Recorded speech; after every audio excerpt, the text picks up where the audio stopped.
The live TV, सच सबसे आगे। कांग्रेस के कई दिग्गज ऐसे नेता हैं जो लगातार भारतीय जनता पार्टी में शामिल हो रहे हैं, कांग्रेस को छोड़ रहे हैं, लेकिन इन सब के बीच उनको रीता बहुगुणा जोशी का हश्र देख लेना चाहिए। जी हां, वही रीता बहुगुणा जोशी जिसे कांग्रेस ने पूरा सम्मान दिया। उत्तर प्रदेश में बड़ा चेहरा रही कांग्रेस पार्टी का, प्रदेश अध्यक्ष रही, जब जब चुनाव हुए सीएम पद का बड़ा चेहरा रही कांग्रेस पार्टी की तरफ से। वो बात अलग है कि कांग्रेस कुछ खास कमाल नहीं दिखा पाई उत्तर प्रदेश में, लेकिन इन सब के बावजूद जब राजनीति में कुछ पाने की चाह ज्यादा बढ़ गई थी रीता बहुगुणा जोशी के, तो आखिरकार उन्होंने भारतीय जनता पार्टी का दामन थाम लिया था। लेकिन अब हालात ये करती हैं भारतीय जनता पार्टी के तमाम नेताओं को कि आखिरकार उन्हें मजबूर होकर अब संन्यास का ऐलान करना पड़ा कि अब मैं राजनीति से संन्यास लेने जा रही हूं। जी हां, यह भारतीय जनता पार्टी है जो बड़े बड़े तमाम दिग्गज नेता जो इसमें में भारतीय जनता पार्टी में शामिल हो रहे हैं, उन्हें संन्यास लेने पर मजबूर करने लगी है। आज हम आपको बताने जा रहे हैं कि कैसे रीता बहुगुणा जोशी को संन्यास लेने के लिए मजबूर किया गया, कैसे उनके बेटे को टिकट नहीं दिया गया, कैसे कदम कदम पर पहले मंत्री से फिर सांसद बनाया गया और उन्हें हाशिए पर लाया गया। और ये इसलिए बताने जा रहे हैं कि तमाम दिग्गज नेता जो कांग्रेस पार्टी और अन्य दलों के हैं, जो लगातार भारतीय जनता पार्टी में शामिल हो रहे हैं, उन्हें इस रिपोर्ट को देख लेना चाहिए, समझ लेना चाहिए और तय कर लेना चाहिए कि भारतीय जनता पार्टी में जाने के बाद उनकी राजनीतिक हैसियत क्या रहने वाली है, कितने समय की सीमा उनकी राजनीति की रह गई है। नमस्कार, मैं हूं प्रज्वल गौतम और आप देख रहे हैं the live TV. Uttar Pradesh के अंदर आप याद करिएगा कि 2019 से पहले उत्तर प्रदेश में कांग्रेस पार्टी का एक बड़ा चेहरा हुआ करती थी। उनका नाम था सीधौर पर रीता बहुगुणा जोशी। 2017 से पहले आपने याद होगा कि किस तरीके से रीता बहुगुणा जोशी के नाम का चर्चा हुआ करता था। कांग्रेस मतलब रीता बहुगुणा जोशी हो चुकी थी उत्तर प्रदेश के अंदर, ये वो जानती थी, प्रदेश अध्यक्ष रह चुकी। उन्हीं के नेतृत्व में कई बार कांग्रेस पार्टी हारी भी, क्योंकि वो नीतियां बनाने में असफल रही थी। लेकिन उन्हें कांग्रेस पार्टी से ज्यादा अपने भविष्य की, अपने बेटे के भविष्य की चिंता होने लगी थी। और यही एक वजह है जिसके चलते वो कांग्रेस पार्टी, जिसने उन्हें लगातार सम्मान दिया, उसे छोड़कर सीधे वो चली गई थी भारतीय जनता पार्टी में। चुनाव हुए, चुनाव में वो जीती, लखनऊ कैंट से जीती और आखिरकार वो विधायक बनी। विधायक बनने के बाद उन्हें मंत्री बनाया गया, कैबिनेट मंत्री बनाया गया। वो बात अलग है कि जब वो कैबिनेट मंत्री बनी थी यूपी सरकार में, योगी सरकार में, उसके बाद ज्यादा उन्हें खास तवज्जो दी नहीं गई। उसके बाद धीरे धीरे उन्हें हाशिए पर लाया गया। 2019 में लोकसभा का चुनाव हुआ और आखिरकार उन्हें एक सांसद बना दिया गया। यानी कि कैबिनेट मंत्री जो उत्तर प्रदेश की थी, उन्हें सांसद बना दिया गया प्रयागराज से, और फिलहाल वो सांसद है। यानी कि केंद्र में भी जगह नहीं दी गई, ये इस स्थान पर लाकर खड़ा कर दिया। लेकिन इस बार जब 2022 में चुनाव हो रहे हैं उत्तर प्रदेश के अंदर, तो उन्होंने अपने बेटे मयंक जोशी के लिए टिकट मांगा था। लेकिन भारतीय जनता पार्टी ने साफ तौर पर कह दिया कि आपको लाकर हमने एहसान किया है, आपको कैबिनेट मंत्री बनाकर एहसान किया, आपको सांसद बनाकर एहसान किया है, अब ज्यादा फरमाइश मत करिए मैडम, आपके बेटे को टिकट नहीं मिलेगी। और बता दिया कि एक परिवार से एक ही सदस्य को टिकट मिलेगी। ऐसे में उन्होंने यह तक ऐलान किया था कि आप कहें तो मैं सांसदी छोड़ देती हूं, मेरे बेटे को टिकट दिए। इस पर भी वो मानने के लिए तैयार नहीं थे, जिसके बाद आखिरकार इतनी घुटन महसूस होने लगी रीता बहुगुणा जोशी को कि अपने राजनीतिक संन्यास का ऐलान करना पड़ा है। जी हां, सबसे पहले खबर पढ़कर हम आपको बता देते हैं। दरअसल एक खबर छपी है, बेटे को टिकट नहीं देगी बीजेपी, रीता बहुगुणा जोशी ने चुनावी राजनीति से किया संन्यास का ऐलान।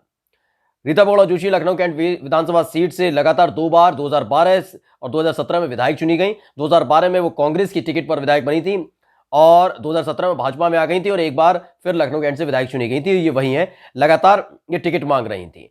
अब पहले इनके बता दें कि लिखा गया है कि रीता बहुगुणा जोशी लखनऊ कैंट से चुनी गई थी और ये सब हुआ था इनके साथ। लेकिन इन सब के बीच जब 2022 के चुनाव आए तो 2022 में अपने बेटे मयंक जोशी के लिए ये टिकट मांग रही थी। भाजपा ने उत्तर प्रदेश विधानसभा चुनाव के लिए प्रयागराज से सांसद रीता बहुगुणा जोशी के बेटे मयंक जोशी को टिकट नहीं देने का फैसला लिया।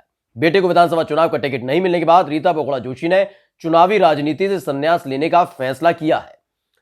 यह एक नाराजगी भर भी है। आप इसे इसलिए इस तरीके से समझिए, इस देश के रक्षा मंत्री कौन है? राजनाथ सिंह। राजनाथ सिंह सांसद भी है और दूसरी तरफ आप देखेंगे वो लखनऊ से सांसद है और बेटे कौन है? पंकज सिंह विधायक है।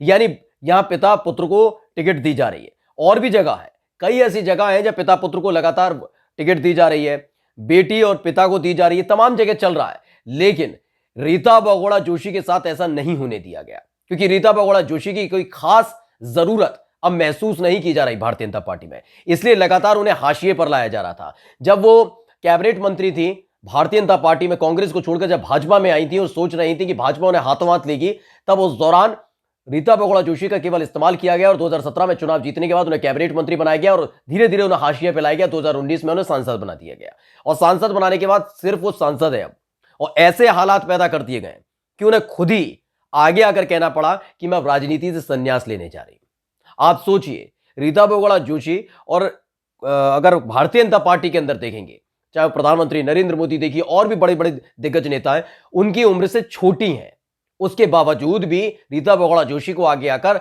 संन्यास लेने का, राजनीतिक संन्यास लेने का ऐलान करना पड़ रहा है। वो इसलिए करना पड़ रहा है क्योंकि भाजपा उनकी उपयोगिता समझ नहीं रही है।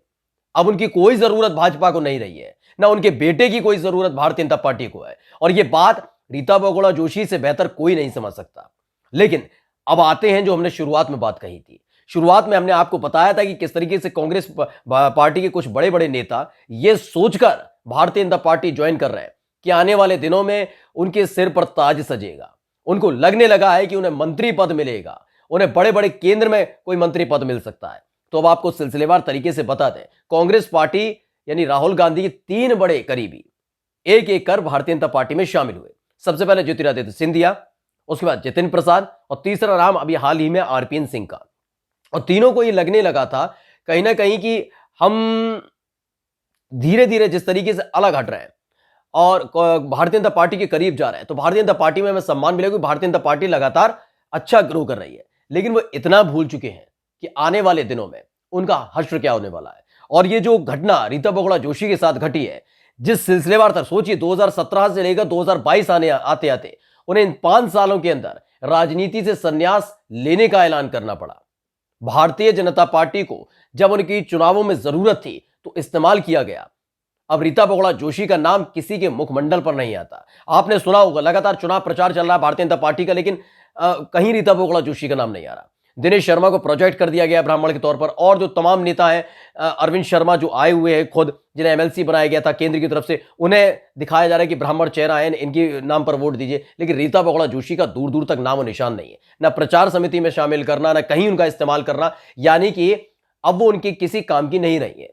चुनावों के दौर में सियासी सीढ़ियां चढ़ने के लिए कोई जरूरत नहीं है। ऐसे में यही आने वाले दिनों में इन 3 नेताओं का भी हो सकता है, क्योंकि भारतीय जनता पार्टी तब तक अपने साथ किसी को रखती है जब तक उसे उसकी जरूरत महसूस होती है, सत्ता तक पहुंचने के लिए जरूरत होती है, और उसके बाद कुछ ऐसे ही हालात पैदा कर दिए जाते हैं जैसे रीता बहुगुणा जोशी के सामने पैदा किए गए, और आखिरकार खुद आकर रीता बहुगुणा जोशी को कहना पड़ा कि हां मैं संन्यास लेती हूं। सोचिए, एक बड़ी दिग्गज नेता, कांग्रेस पार्टी के एक बड़ी दिग्गज नेता, जिनके नाम से, जिनके चेहरे से कांग्रेस पार्टी को पहचाना जाता था उत्तर प्रदेश में, रीता बहुगुणा जोशी मतलब कांग्रेस, और कांग्रेस मतलब रीता बहुगुणा जोशी हो चुका था एक वक्त में। कांग्रेस ने इतना भरोसा किया था, जब भरोसा तोड़कर वो भाजपा में गई, 5 साल के अंदर ही भारतीय जनता पार्टी ने बता दिया कि आप क्या है। नमस्कार। द लाइव टीवी, सच सबसे आगे।